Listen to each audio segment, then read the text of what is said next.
We are more vigilant, we are more concerned about what happens in the counties, because that is where we are going to survive. Our people have no other way of getting government resources. We thank Raila Amolo Odinga for having fought for devolution. And therefore, even if our people are not at the center of government, we have the counties that are supposed to give us service. And there are certain things that happened during the regime of Rasanga. And I fear that during this regime of James Orengo, those things, if they are not addressed, they could still reoccur.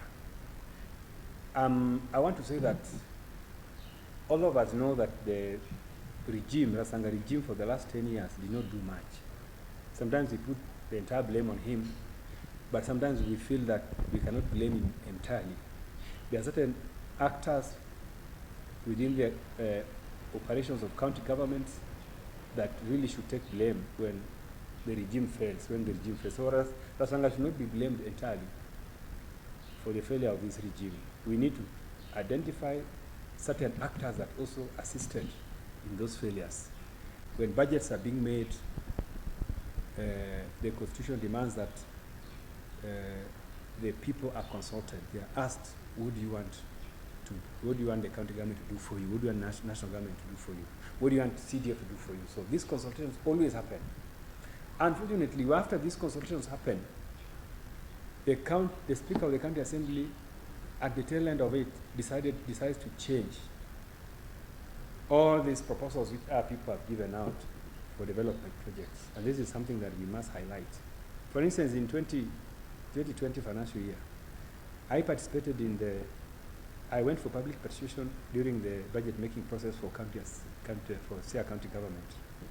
And in Najok sub-location, we say that the only project we want is, we want our Tingwangi dispensary to be enhanced through construction of a maternity wing, and that is the only project we proposed. But when the budget was passed in the assembly, it was removed, and again what was given to us was some funny road was budgeted for, to be opened, to be done, and that was just one of the proposals we did. So we have realized that the person who is changing these things is the Speaker of the County Assembly.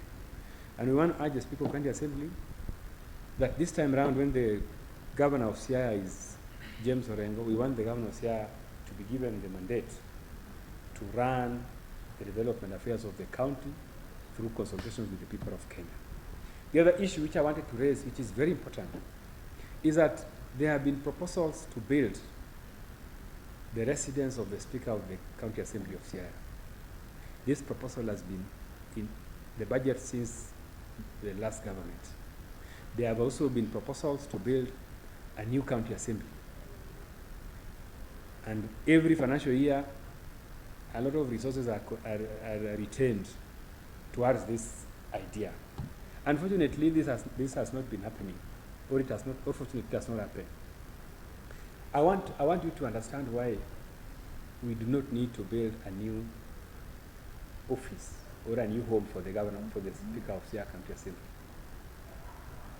You remember recently there were proposals to build a home for the governor, and there was an uproar where the citizens of Siaya said, no, we don't want to build a home for the governor. That's not a priority. We are also saying that it is not a priority to build a home for the Speaker of the County Assembly of Siaya. It's not a priority. And we cannot spend about 150 million shillings to build a home for a Speaker of the County Assembly of Siaya. Somebody who has not been elected by anybody. Nobody knows him. He did not go for any election. Even if you ask a voter walking once a year who the Speaker of Siaya County Assembly, they don't know that person. So we don't want such amount of money to be used to build a home for one resident of Siaya who is not known by anybody, who was not elected by anybody. That is one. Two, the other issue of building the new offices for the County Assembly of Siaya is another area which I want to discuss. And I want to say that the SRC gave guidelines for the budgets that can be used to build residences for the Speaker. And also there are also guidelines on the amount of money which can be used to build offices for the County Assembly or the Speaker. And the budgets are there. You cannot spend more than 200 million to build such a structure, especially in Siaya.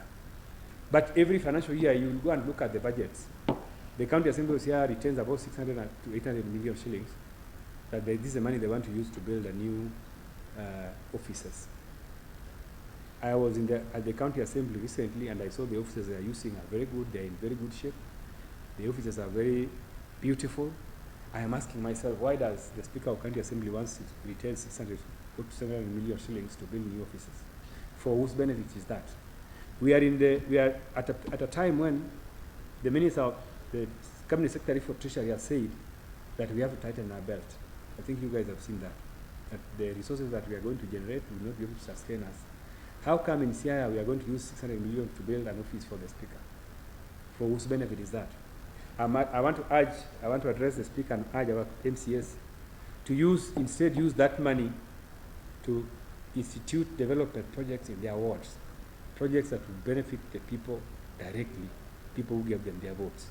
So I'm asking the Speaker that this is not something that's a priority, and in this coming budget, please remove those allocations, give them back to the county government so that those resources can be used to do projects that impact directly on our people.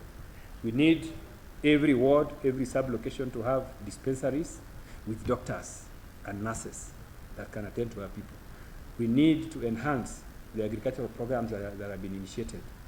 The fertilizer program, the seeds program, those are the things we need to work on. And those resources can better be used in those areas.